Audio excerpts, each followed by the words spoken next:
चोखोमेला नाम के एक महान भक्त हुए पंढरपुर में। चोखोमेला जी का जन्म किसी स्त्री के गर्भ से नहीं हुआ था। उनका जन्म स्वयं पंढरीनाथ भगवान की अद्भुत लीला से हुआ था। कहा जाता है कि एक बार एक ब्राह्मण पति पत्नी हर एकादशी पर भगवान पंढरीनाथ जी के दर्शन करने पंढरपुर जाते थे। एक दिन उनके मन में विचार आया, क्यों ना इस बार हम श्री पंढरीनाथ भगवान को भोग के लिए आम ले चले। दोनों पति पत्नी ने रास्ते में से आम लेकर मंदिर की ओर निकले, परंतु पंढरीनाथ भगवान इतने प्रेमी है भक्तों के कि मंदिर तक आम लेकर आए इतनी प्रतीक्षा भी नहीं हुई भगवान से। वे एक गरीब ब्राह्मण का रूप धारण करके मंदिर से बाहर ही आ गए और उन पति पत्नी के सामने आकर बोले, मुझे बहुत भूख लगी है, कृपया 2-3 आम मुझे भी दे दो। ब्राह्मण पति पत्नी ने सोचा कि दे देते हैं 2-3 आम, बाकी भगवान को धोकर अर्पित कर देंगे। ब्राह्मणी पत्नी ने आम निकालकर उस गरीब ब्राह्मण को दे दिए और भगवान ने बड़े प्रेम पूर्वक आम खाना शुरू किया। लेकिन वे क्या करते, थोड़ी देर आम चूसते, पूरा आम नहीं खाते, थोड़ा सा उसमें छोड़ देते और फिर ब्राह्मणी की गोद में ही डाल देते। ऐसे ही आधे आधे आम चोखे और ब्राह्मणी की गोद में डालते जाए। बेचारे ब्राह्मण पति पत्नी दोनों एक दूसरे को देखते ये क्या कर रहे हैं, फिर सोचते कि कोई बात नहीं। 2-4 आम खा करके आधे आम उनकी गोद में छोड़कर भगवान चले गए। अब पति पत्नी सोचने लगे, कोई बात नहीं, 2-4 आम बचे हैं, इनको धोकर भगवान को भोग लगा देंगे। और पति बोला कि जो आम तुम्हारी गोद में छोड़ गए हैं इनको बांध लो, कोई जीव या जानवर मिलेगा तो रास्ते में उसको दे देंगे, वो खा लेंगे। आम एक पोटली में बांध लिए और फिर वे दोनों वहाँ से आगे बढ़ते हैं। पति थोड़े आगे चले गए लेकिन पत्नी थोड़ी पीछे रह गई। वो धीरे धीरे पीछे पीछे आ रही थी। तभी अचानक से उसको इतना भार लगने लगा कि उसने जो आम की गुठलियों की जो झोली बनाई थी, जैसे ही उसने देखा मेरी झोली इतनी भारी हो गई है। जैसे ही उसने खोलकर देखा वही उस झोली में एक नन्हा सा बालक था। उसी का नाम पड़ा चोखोमेला जी।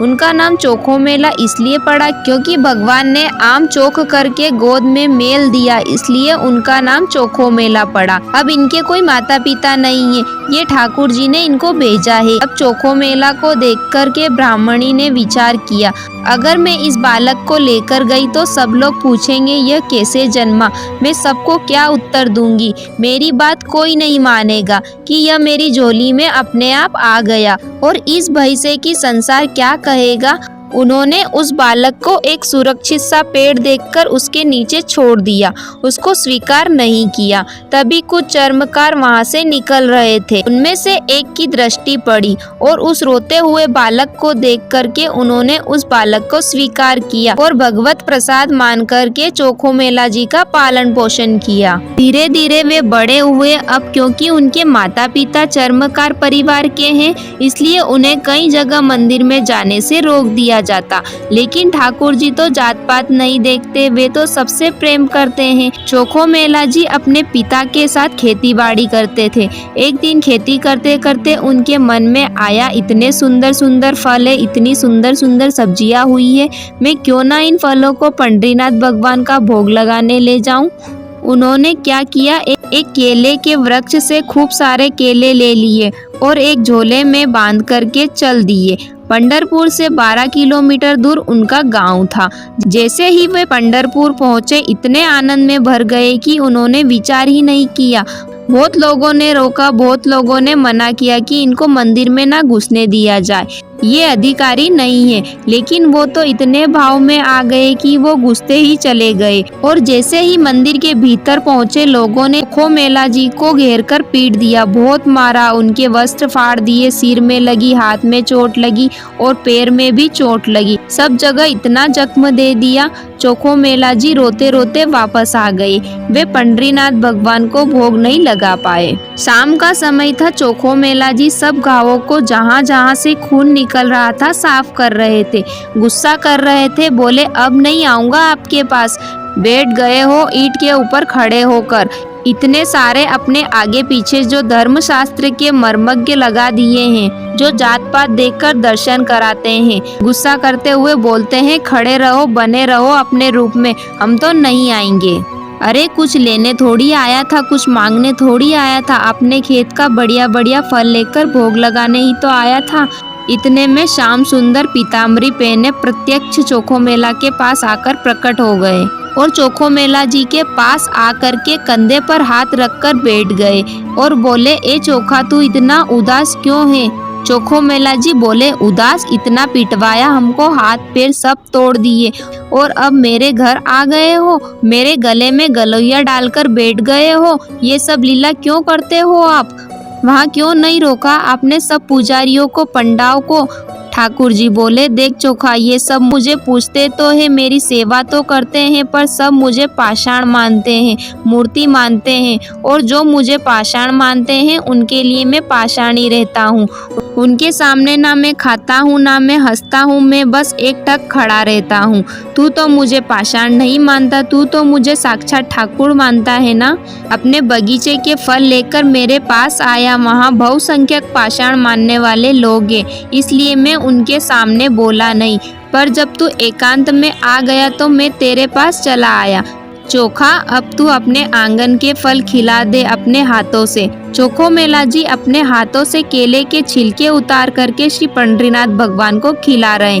श्री पंडरीनाथ भगवान जी ने 2-3 केले पाए और 2-3 केला पाने के बाद में भगवान बोले, ए चोखा, सुन, अब मत खिला, अब बाकी के जितने बचे हैं यह सब मेरी पीताम्बरी में बांध दे। चोखो मेला जी बोले, वहाँ जाकर पाओगे आप सारे, मेरे सामने ही पा लीजिए प्रेम से, वहाँ बांधकर क्यों ले जा रहे हैं? श्री पंडरीनाथ भगवान जी बोले, मैंने तो पा लिया, लेकिन वहाँ पंढरपुर में रुक्मणी जी बैठी है, वो भी तो भूखी है, उनके लिए ले जा रहा हूँ, उन्हें पवा दूंगा। आज चोखा, तेरे ऊपर इतना प्रहार किया ना सबने, तेरे ऊपर इतना अत्याचार किया ना सबने, इसलिए आज मैंने और रुक्मणी जी ने भोजन नहीं किया। अब मैंने तो पा लिया, अब मैं ये रुक्मणी जी के लिए ले जाऊंगा। भगवान अपनी पीताम्बरी में केले बांधकर पंढरपुर आ गए और पंढरपुर में आकर के रुक्मणी जी को पवा दिए। और सुबह जब प्रातःकाल ब्रह्म मुहूर्त में कपाट खुले, पंडरीनाथ भगवान के चारों ओर केले के छिलके ही छिलके पड़े हैं। केले के छिलके देख करके सभी पंडा पुजारी बोले, हम तो कपाट बंद करके गए थे, ये केले के छिलके कहाँ से आया, कौन लेकर आया इन्हें? तभी उनमें से एक पंडा बोला, कल वो आया था ना एक चर्मकार का बालक, वही अपने संग बांधकर लाया था इतने सारे केले। सुबह तो उसको हमने मार कूट कर भगा दिया, जरूर वो रात में चोरी चुपके घुस गया होगा, वही रात में आकर खाकर गया है। उसका उद्देश्य तो गर्भगृह को गंदा करना ही था, उसी के कारण यह सब हुआ है, ये सब उसने ही किया है। और सब पंडा पुजारी नाराज हो गए और अपने हाथ में डंडा लेकर कमर कस के सब पहुंच गए चोखा मेला जी के घर। और वहां पहुंचकर के चोखो मेला जी को उन्होंने घर से निकालकर खूब पीटा। सोते हुए चोखो मेला जी को घसीटते हुए लाए और इतना मारा चोखो मेला जी को, सबने मिलकर खूब पीटा और बोले, दुष्ट पापी, तुझको मंदिर में नहीं जाने दिया तो रात्रि में चोरी चुपके गर्भगृह में घुस गया। चोखो मेला जी बेचारे पीटते रहे, नेत्रों से आंसू बहाते गए और बोल रहे थे, जय हो प्रभु पंडरीनाथ जी, आप कैसी लीला करते हो, सुबह पिटवाते हो, रात में आकर मेरे हाथ से खाते हो। लेकिन अब की बार पंडरीनाथ भगवान जी नाराज हो गए। पंडा पुजारी अपना काम करके चोखो मेला के साथ हाथापाई करके जैसे ही वापस आए पंढरपुर में, भगवान के मुख्य द्वार सारे अपने आप बंद हो गए और भीतर से ठाकुर जी ने अपने आप को ताला लगा के लॉक कर लिया। ठाकुर जी मंदिर के अंदर ही बंद हो गए। सबने अथक प्रयास कर लिया, लेकिन एक भी द्वार नहीं खुल पाया। पूरा दिन बीत गया, बड़े बड़े कारीगर आ गए, लेकिन दरवाजा तोड़ भी नहीं पाए। तब अंत में सबको लगा हमसे कोई अपराध हुआ है। चारों ओर बड़े बड़े वेदक पंडा पुजारी बैठ गए, हाथ जोड़कर भगवान पंडरीनाथ जी की स्तुति गाने लगे। बोले, हे नाथ, हमसे कोई अपराध हुआ है तो हमें दंड दे दो, पर ऐसे नाराज होकर मत बैठो। हमें बताओ नाथ, हमसे क्या अपराध हुआ है, हमें दंड दे दो, पर ऐसे नाराज ना हो। तभी भीतर से भगवान ने रोते हुई आवाज में बोला, अरे तुम बड़े बड़े विद्वान बनते हो, बड़े बड़े मनीषी, बड़े बड़े जात पात के नियोजक करता, मेरे भक्त का अपमान करते हो, मेरे भक्त को मारते हो। नहीं देना मुझे किसी को दर्शन और जब तक यह पृथ्वी है तब तक यह मंदिर बंद ही रहेगा। मैं भीतर ही रहूंगा और जो मेरे परम वैष्णव भक्त होंगे उनके लिए ही द्वार खुलेंगे, वो ही अंदर आएंगे, बाकी सब बाहर खड़े रहो। वैष्णवों ने प्रणाम करके कहा, हे नाथ, ऐसे नाराज ना हो, आप बताइए हमसे क्या अपराध हो गया है, उसका प्रायश्चित हम कैसे करें, कृपा करके हमें बताओ। भगवान बोले, मेरे चोखो मेला को जिस प्रकार तुम सब ने झुंड बनाकर पीटा है, अब तुम सभी वेदक, तुम सभी ब्राह्मण पालकी सजाकर जाओ और मेरे चोखो मेला को पिठाकर नाचते गाते उत्सव जैसे मेरी पालकी की सवारी निकालते हो, ऐसे चोखो मेला की सवारी निकालकर पूरे नगर में घुमाकर मेरे पास लाओ, तब मैं तुमको क्षमा करूँगा, वरना मेरा मंदिर बंद ही रहेगा। भगवान की आज्ञा मान करके गए और चोखो मेला जी को जाकर के प्रणाम किया। एक दिव्य सिंहासन युक्त पालकी में चोखो मेला जी को विराजमान करके नाचते गाते हुए, उत्सव मनाते हुए, जैसे ठाकुर जी का उत्सव मनता है उससे भी अधिक उत्सव मनाते हुए चोखो मेला जी को लेकर के आए। और जैसे ही पंडरीनाथ भगवान के सामने पालकी पहुंची, अपने आप मंदिर के सभी द्वार खुल गए। मानो आज लग रहा था कि भक्त भगवान का नहीं, भगवान भक्त का इंतजार कर रहे थे।